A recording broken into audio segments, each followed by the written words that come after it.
A new change to funding for student organizations.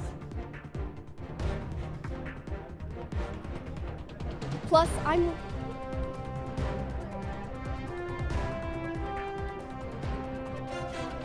I'm live here at Syracuse's first Wingstop.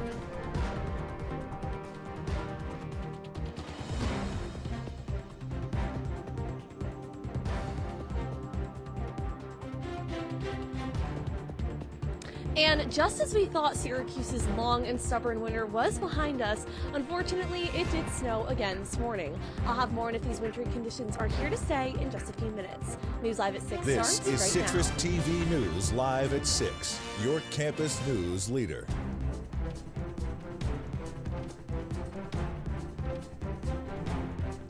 SGA and student engagement are making changes to their tier system. Welcome into News Live at 6. I'm Anjana Dasam. I'm Tyler Oldano. Our Zara Malik is here at GO to tell us all about what that change is and what student leaders had to say.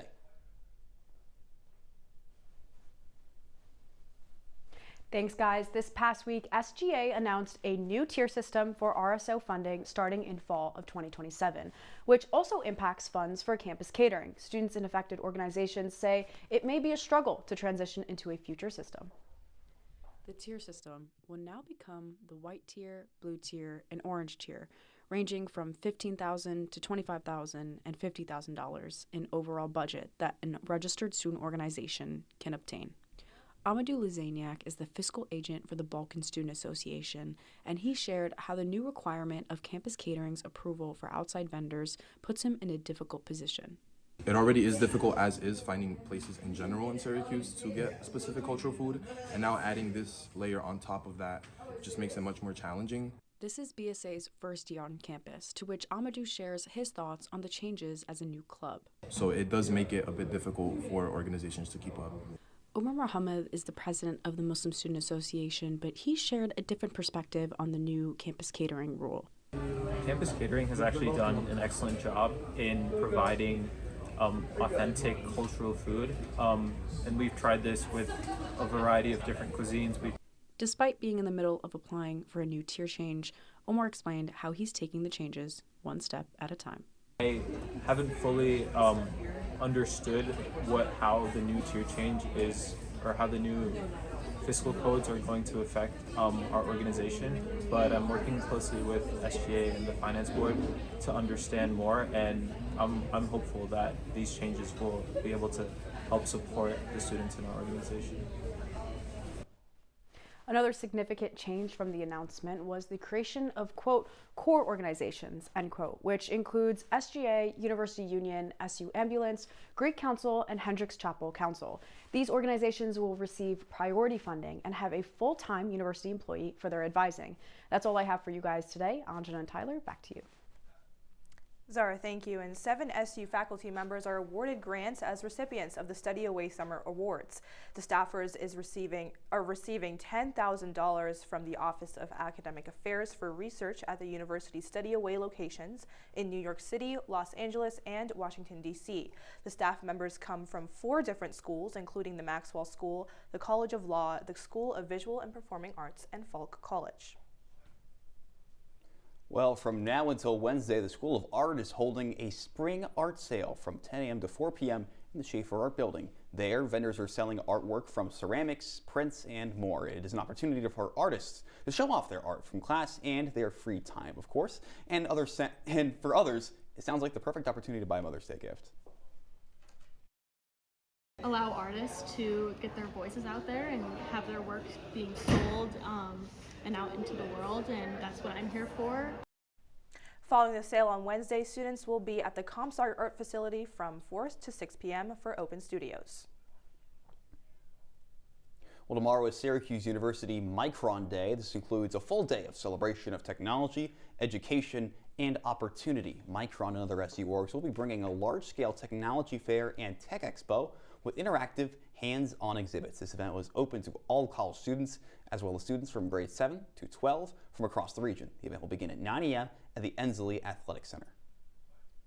Well, Tyler, we just saw the sun in the past few hours, but this morning it was snowing. I'm so over the snow. I am looking forward to warmer temperatures, hopefully soon. What are your thoughts? I mean, I woke up this morning and then I thought I could do without that jacket. For once, I'm like, you know what? This weekend was fine. No jacket on the weekend. Boy, was I wrong. Skylar Smith, are we able to be without this jacket for any more, or is it just going to keep on coming? Yeah, Anjana and Tyler, last week when I was on the weather deck, I was not wearing a jacket, but this time I am in my gloves and a jacket. It is quite cold outside. Syracuse is actually under a significant cold front, meaning that it feels about 20 to 30 degrees colder than it would feel in April around this time typically. But luckily the sun is now out. Earlier this morning, like you said, we saw some snow and heavy hail, but it is still pretty cold outside. It is currently 38 degrees with 18 mile per hour winds, and later tonight the temperature is going to drop down to about 29 degrees, but luckily those wind gusts are going to calm down at about 10 miles per hour. We'll have your 5-day forecast when I'm warm back in studio, but for now, back to you guys. Thank you, Skylar. And today is the long-awaited opening of Syracuse's first Wingstop. Yeah, long-awaited indeed. CitrusTV's Jess Hooten is live from the new location. Jess, what's it like over there?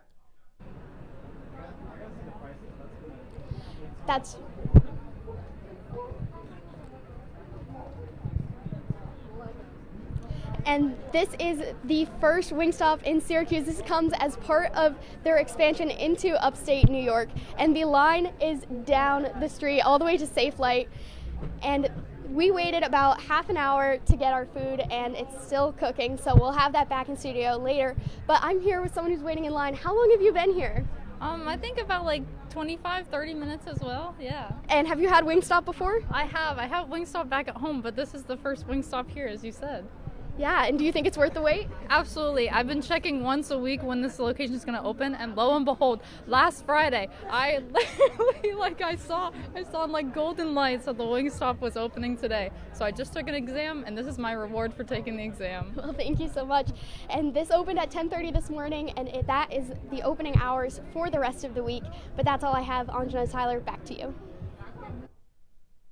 Gotta say, Wingstop, that's a pretty good reward for finishing up an exam. Well, taking a look back to city news, the Syracuse Housing Authority announced an agreement with McCormick Barron Salazar Inc. to add 4 additional phases in the East Adams community transformation. The additional phases will speed up the redevelopment in the south side of Syracuse, with 3 phases already in progress. This project will add 1,404 units of affordable housing, a new neighborhood park, and upgraded public infrastructure. And Syracuse Parks and Recreation sent a traffic warning regarding the McMahon-Ryan Child Advocacy Center's Step Up for Kids 5K and Fun Run on Sunday. Streets along the perimeter of the Leavenworth Park will be closed to regular traffic from 9 a.m. to 9:30 a.m. the following Monday. The runners will line up on Wilkinson Street and the race starts around 9:30 a.m.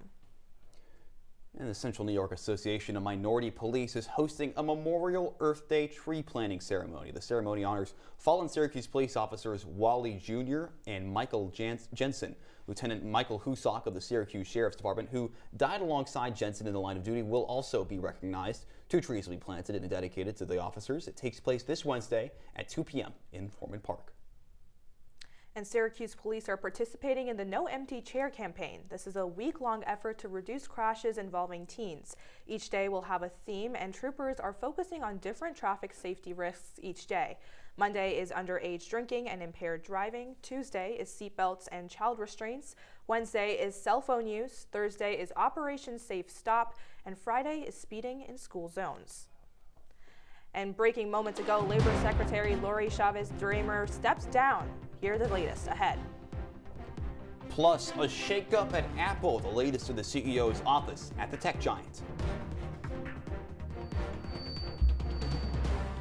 Women are bad with money.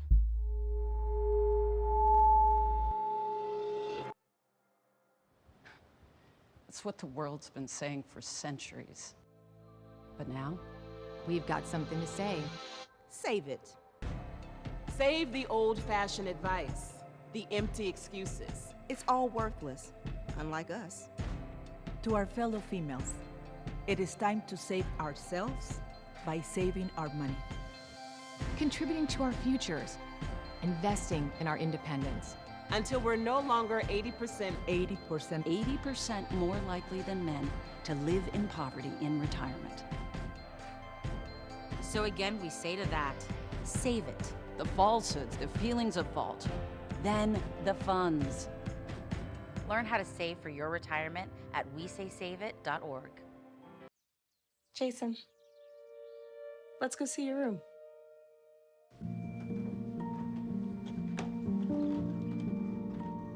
What do you think? We kept it a little spare, so you can decorate it how you like.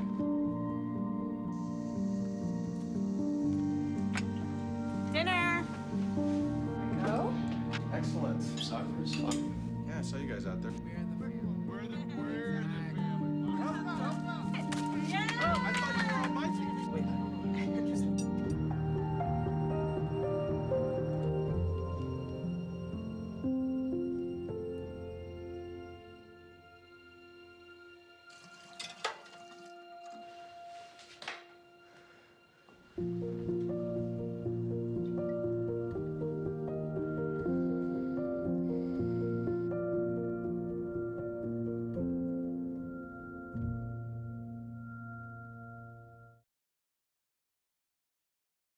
You're watching CitrusTV News, live at 6, with Anjana Dasam, Tyler Oldano, and Skylar Smith. Now, your campus news leader continues. Welcome back to the News Live at 6. We return now with breaking news as Labor Secretary Lori Chavez-DeRemer is stepping down. Chavez-DeRemer has been under investigation since January following accusations of an affair with an employee and drinking on the job. Her exit makes this the third Trump cabinet member to leave, joining Kristi Noem and Pam Bondi. She's also one of at least 4 Labor Department officials to leave her job amid the investigations. And just over an hour ago, Apple announced CEO Tim Cook is stepping down. Cook has been CEO since 2011 and will transition into a role as the company's executive chairman. Senior Vice President John Ternus will step into CEO position. Cook will remain as president until September 1st, and he is the second CEO that Apple has had in its lifespan after Steve Jobs. And the United States and Iran say they will send negotiators to peace talks this week. The talks will happen in Pakistan. Vice President J.D. Vance is expected to fly to Islamabad tomorrow. That's according to 2 U.S. officials. 2 Iranian officials, however, say they are sending the same military figure who attended the last round of peace talks. It was previously unknown if these talks would happen, especially as threats from both countries continued over the weekend. The current 2-week ceasefire deal will end on Wednesday. And now to the latest on the Supreme Court. The court has agreed to hear arguments on a case of religious schools in Colorado. The case would make the state include Catholic schools in their state-funded preschool program. Catholic schools are not currently in the program because schools can refuse admission of specific students. This can be based on sexual orientation and gender identity of the child or their parents. The Archdiocese of Denver says that this goes against their First Amendment right. The Catholic Church does not currently recognize gay or transgender identities. Arguments on the case are expected to begin this fall. And going back to Washington, the FBI Director Kash Patel filed a defamation lawsuit against the Atlantic magazine. He says they published fake claims about his alleged drinking in a recent article. Patel is asking for $250 million worth of damages. Yeah, and the lawsuit lists 17 total allegations that Patel's legal team say are false. This includes writing, quote, "He is known to drink to the point of obvious intoxication." The Atlantic posted the statement on X this morning saying they stand by their reporting. And coming up on News Live at 6, why legal cannabis shops in New York are still losing to illegal sellers. Plus, I'll have your 5-day forecast and if these wintry conditions are here to stay. Stick with us, Syracuse.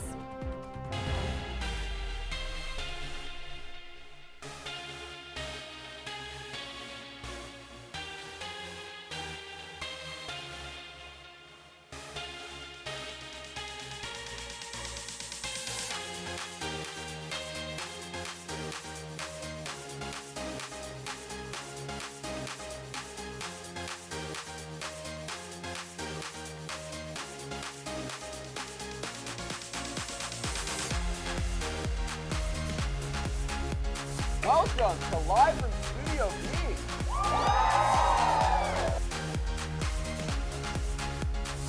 Welcome to another episode of Culturally and Technically Legal. Previously on Survivor. Welcome back to the Esports Juice Box, where we break down this week's esports news into digestible sizes for easy consumption.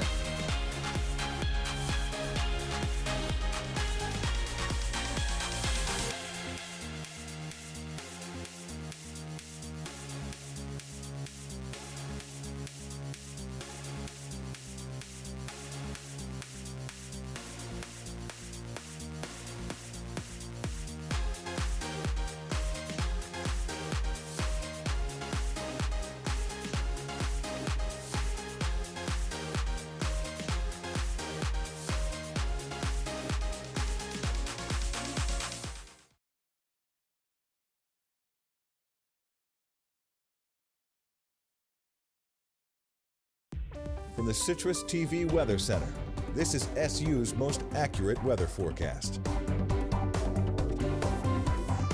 Welcome back to News Live at 6. We're taking a look at your 5-day forecast. Now, luckily, there is no snow forecasted for the rest of the week. Tomorrow, we are going to experience some cloudy skies with a high of 50 degrees and a low of 26. On Wednesday, we're going to see some rain showers with a high of 61 and a low of 44. And then luckily on Thursday and Friday, the sun is going to come back out with a high of 61 degrees and a low of 41 and 44 degrees on Friday. And then on Saturday, those rain showers are going to come back with a high of 60 degrees and a low of 47.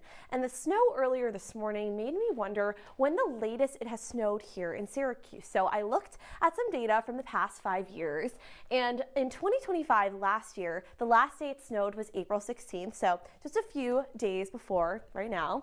In 2024, it snowed on April 5th. In 2023 and 2022, the latest day it snowed was April 19th, and then in 2021, the latest day it snowed was April 22nd, so a few days after right now. And the latest snowfall on record here in Syracuse was May 17th, 1973, which is crazy to me. Now, at that time this year, I'll be back home in New Jersey, and hopefully I won't be seeing any snow, but I'm definitely hoping for some warmer weather and no more snow for the rest of spring here in Syracuse. But that's all I have for now. Back to you guys.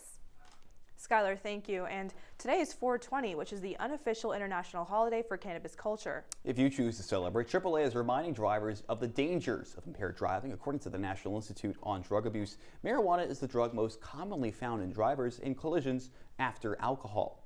AAA says, quote, if you've used marijuana, don't drive, and if you plan to drive, don't use marijuana, and to celebrate responsibly. And today is not only 420, but it's also the 5-year anniversary of cannabis legalization in New York State. Grace McCloskey is here in studio to tell us why licensed dispensaries are struggling to compete with legal sellers. Thanks, guys. Yeah, while the legal market for cannabis has definitely grown, licensed sellers are still fighting to survive against a massive illegal market, undercutting them on prices. According to Governor Kathy Hochul's office, New York State has over 600 licensed dispensaries and has generated $3.3 billion in legal sales since adult use launched. But overall, legal sales only account for about 20 to 25% of the market. The rest is still illegal. Syracuse University cannabis professor Noah Asnoian says the illegal market's advantage is not an accident. I think the advantage for unlicensed illicit businesses is structural, not necessarily incidental. So legal operators inherently are going to face, costs that illicit sellers simply can often ignore by operating under the radar. So New York designed its system with equity in mind, awarding more than half of all licenses to social and economic equity applicants, including those with prior cannabis convictions. As Noian says, many of them opened shop in neighborhoods where the illegal market was already deeply established, meaning equity licensees faced a tough reality from day one.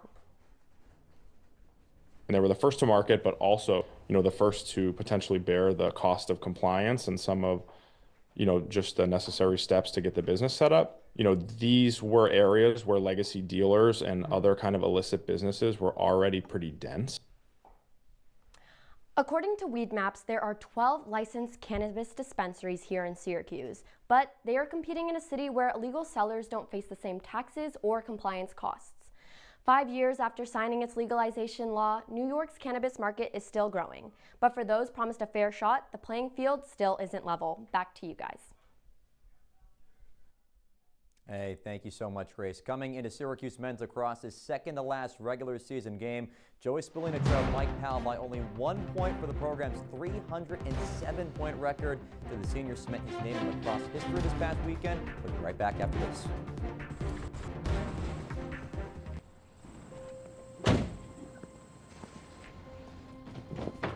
Dad, they took over my bedroom. Come on, come on. Okay, Dad. 1, 2, 3. Dad!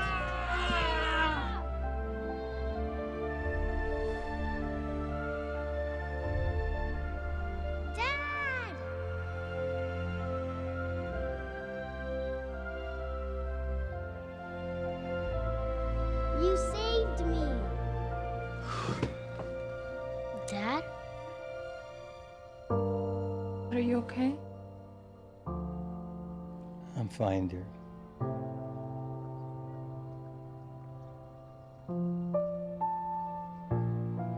Your hero needs you now, and AARP is here to help.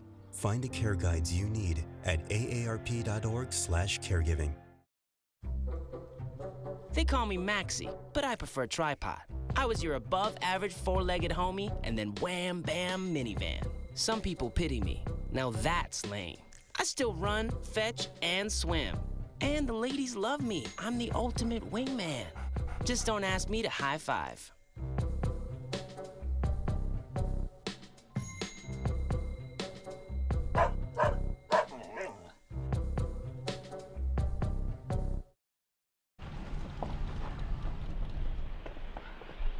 Got a quarter?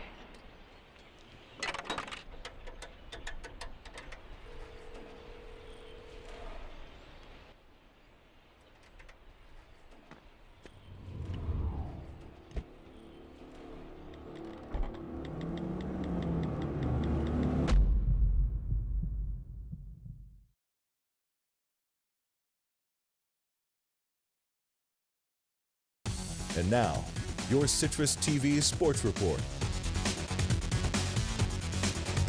Welcome back to News Live at 6. We're joined by our sports anchor, Andrew Del Piana. Andrew, thank you for joining us. Thanks, guys. Now, we're hearing a lot about Joey Spallina today. And I have to ask you the big question. Is he the best person to wear the 22 in Syracuse history? It's a good question, Tyler. And think about all the greats that have come through this great university of playing lacrosse. Well, it's a tough question because Joey Spallina finally might have answered that question. He etched his name atop the Syracuse men's lacrosse record books on Saturday afternoon. The seniors surpassed Mike Powell as the program's all-time points leader as SU cruised past Colgate 14-7. It was actually a behind-the-back pass to Michael Leo, who scored with a behind-the-back goal of his own in the only Spallina way he knows how, and that pushed him ahead of Powell with 308 career points. So, Joey, what did this moment mean to you? Yeah, I had a ton of family here. You know, it's obviously, our classes today. But yeah, it was awesome. To be honest with you, I was more excited for my brother Jake to score off a pass from me. I think that was the first time since high school. So, I got pretty pumped up about that. That was Jake's first career goal, and like Tyler mentioned, the most iconic number 22s are known for reaching that peak. Look at the guys on those lists. Casey and Ryan Powell, they each have a national championship. Mike Powell, he just passed, also has 2 national championships. And remember, Spallina came to Syracuse as part of that really talented class of 2022 as the #1 recruit in the country from Mount Sinai. He set the Long Island record with 501 career points and has really leaned into SU's legendary number 22. But he has said it time and time again, he is focused in his pursuit of winning a national championship on Memorial Day. Out in Western New York, it was a game 15 years in the making last night. The last time the Sabres made the Stanley Cup playoffs was 2011, and they haven't been back since. Buffalo hosted Boston in the opener of the Eastern Conference first round, and the best word to describe the game last night was bedlam. Let's yank you out to the KeyBank Center for this great matchup between the Bruins and the Sabres, meeting in the postseason for the 9th time. And it was the Bruins who got off on the good start. Morgan Geekie scoring his 40th goal of the season. What a great season he has had for Boston. Fast forward to the 3rd period. Elias Lindholm cleans up the loose trash in front. It's 2-0 Bruins, and this Buffalo crowd has gone absolutely silent. Still looking for that first playoff goal in 15 years, and they turned their captain, Tage Thompson, to tuck it home on the near side against Jeremy Swayman. It is a 1-goal game with 8 minutes remaining. 4 minutes later, Thompson again. Great forecheck. Picks Andrew Peak's pocket, scores to make it 2-2. And then 42 seconds later, Mateus Samuelsson gives the Sabres the lead for good. The Sabres end up scoring 4 goals in a span of 7 minutes for an unbelievable comeback. Alex Tuck puts home the game winner there. Boston would add on one more thanks to David Pastrnak with about 7 seconds remaining, but it was all for naught as the Sabres take a 1-0 series lead. And why was this game so important? Well, the Sabres became the first team in NHL postseason history to win in regulation after trailing by 2 or more goals to 0 with 8 or fewer minutes remaining. And Buffalo, only the second team in Stanley Cup playoff history to overcome a multi-goal deficit in the final 8 minutes and win in regulation. The other one, 1940. And the team that takes Game 1 of the best-of-7 series has won 68% of the time. So it's looking good right now for Buffalo. Game 2 coming up tomorrow night. Well, in the minors, the Syracuse Crunch head into the AHL playoffs with the number 2 seed in the North Division. Syracuse takes its 41-24-7 record into a first-round best-of-5 matchup with the Cleveland Monsters in the Calder Cup playoffs. The team split 4 games in the regular season. So let's take a look at that series schedule. It's a little bit longer than your traditional NHL one. The first game of the series is on Friday with the first 2 games in Cleveland. And the Crunch's first home game set for Friday, May 1st at Upstate Medical Arena. And if necessary, the Crunch will host Game 4 on May 3rd, Game 5 on May 9th. Tickets can be purchased in person inside the Upstate Medical Arena or online through Ticketmaster. And in basketball, the Knicks and Hawks meet in Game 2 of their first-round playoff series tonight. New York did not trail for over 3 quarters in Saturday's Game 1 victory. Jalen Brunson got hot to carry the Knicks early. He started 6 of 6 from the field and scored 19 of his 28 points in the opening quarter. Tip-off is at 8 p.m. at Madison Square Garden. Andrew, thank you. And coming up, we'll have one last look at your wake-up weather. Stick with us. Well, Thomas, you've got prediabetes. But with more exercise and a change in diet, it can be reversed. I've tried exercising. It just makes me hungry for bacon. I love bacon, too. And who really likes to exercise? Not me. Me neither. Nobody. So we're good? What? Oh, you still have prediabetes. Big time. I see you mobbing over her. Let's go. Let's mob. Let's crawl. Let's crawl. Let's crawl. Hey, yo, we mobbing. Come on, girl. Let's crawl. Hey, yo, let's crawl. Hey, yo, let's crawl. Hey, let's crawl. Hey, yo, let's crawl.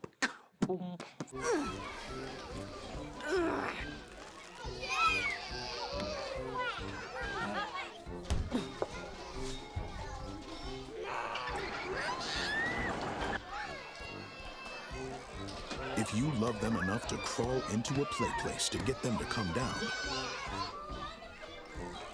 then surely you'll check nhtsa.gov/the-right seat to make sure they're in the right car seat.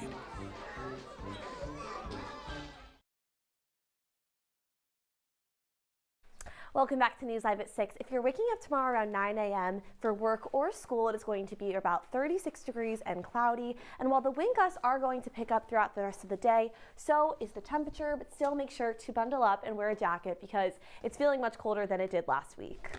Skylar, thank you. And our producers and Jess gave us a little gift. We actually got the Wingstop for opening day. I think we have mango habanero, which is my pick. I love me some spicy wings, so that's what I'm going to try right now. I'm a Korean barbecue kind of guy. And what's the other one we got? Who ordered the last one? Was it you? I think I went Hawaiian. I don't know. I haven't tried it before, so are we digging in right now? Yes, okay. Oh boy. Oh you boy. Quick scraps. All right. Okay. Oh, I love Wingstop so much. Cheers. Sorry. Good thing we have napkins on here. This is. Yeah. Cheers. Yeah, it's not bad.